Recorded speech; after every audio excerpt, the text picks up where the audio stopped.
আগামী ২৪ ঘন্টার আবহাওয়ার পূর্বাভাসে যেটা বলা হয়েছে যে আকাশ আংশিক মেঘলা সহ আবহাওয়া প্রধানত শুষ্ক থাকতে পারে।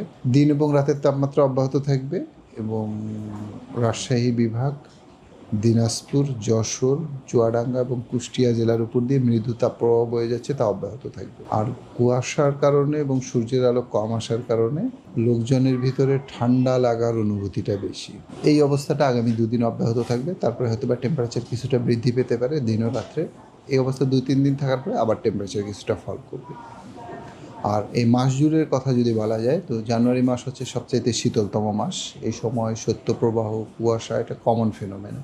এই মাসের লং রেঞ্জ ফোরকাস্টের মধ্যে যেটা বলা হয়েছে ২ থেকে ৩টা মৃদু থেকে মাঝারি, ১ থেকে ২টো মাঝারি থেকে তীব্র শৈত্যপ্রবাহ বয়ে যেতে পারে। মাঝারি থেকে তীব্র যেটা, সেটা হচ্ছে যে তীব্র শৈত্যপ্রবাহটা আমরা ৬ থেকে ৪ ডিগ্রি পর্যন্ত বলে থাকি। তো এটা যেহেতু জানুয়ারি মাস শীতলতম মাস, ডিসেম্বরের শেষ থেকে ফেব্রুয়ারির প্রথম পর্যন্ত আমাদের দেশে সবচেয়ে তীব্র শীত অনুভূত হয়। তো এবছরের ব্যতিক্রম নয় সাধারণত। তো সবচেয়ে যেটা সমস্যা সেটা হচ্ছে যে অ্যাডভেকশন ফগ থাকার কারণে সূর্যের কিরণটা আসতে পারতেছে না।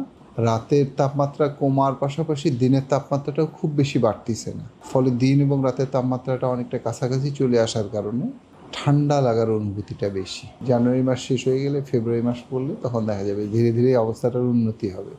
আর এই যে আবহাওয়াটা, এটা হচ্ছে যে যদি আপনি ঢাকার টেম্পারেচারের কথা বলেন, আজকে হচ্ছে 13.2 ডিগ্রি সেলসিয়াস। এটা কিন্তু কোল্ড ওয়েভেরও অনেক উপরে, কিন্তু হচ্ছে যে সূর্যের আলো কম থাকার কারণে এবং উত্তরের হিমেল বাতাসের কারণে লোকজনের ভিতরে ঠান্ডা লাগার অনুভূতিটা একটু বেশি। আমাদের দেশের প্রেক্ষাপটে শৈত্যপ্রবাহ যখন 10-এর নিচে টেম্পারেচার নেমে যায় তখন আমরা শৈত্যপ্রবাহ বলে থাকি। আর আপনারা জানেন যে উইন্টারে নর্থ ওয়েস্ট থেকে বাতাসটা আসে। এটা হচ্ছে যে মেইনলি কন্টিনেন্ট অর্থাৎ মহাদেশের উপর থেকে বাতাসটা আসে। বাতাসটা আসার কারণে বাতাসে জলীয় বাষ্পের পরিমাণটা কম থাকে এবং বাতাসে যখন জলীয় বাষ্পের পরিমাণ বেশি থাকে তখন তার তাপ ধারণ ক্ষমতা বেশি থাকে, অর্থাৎ বাতাসটা তুলনামূলকভাবে গরম থাকে।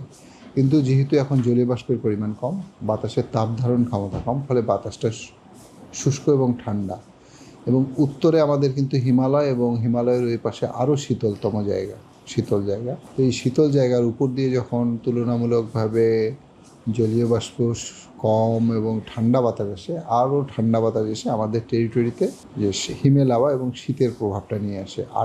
আর একটা কারণ হচ্ছে যে এখন সূর্যের দক্ষিণায়ন, অর্থাৎ সূর্যটা দক্ষিণ দিকে সরে গেছে। ফলে আগে যখন উত্তরের দিকে সূর্যটা থাকতো কর্কট ক্রান্তি বরাবর, তখন হচ্ছে যে খাড়াভাবে সূর্যের কিরণ দেওয়ার কারণে আমাদের টেরিটরিতে গরম থাকতো। এখন যেহেতু সূর্যটা দক্ষিণে সরে গেছে, মর্কট ক্রান্তির কাছাকাছি, ফার অ্যাওয়ে ফ্রম আস, আমাদের কাছ থেকে বেশ কিছুটা দূরে, কারণ ইকুয়েটরেরও আরও 23 ডিগ্রি দক্ষিণে। ফলে তির্যকভাবে সূর্যের কিরণ পড়ে এবং আমাদের টেরিটরিটা তুলনামূলকভাবে কম উত্তপ্ত হয়, অর্থাৎ ঠান্ডা হয়।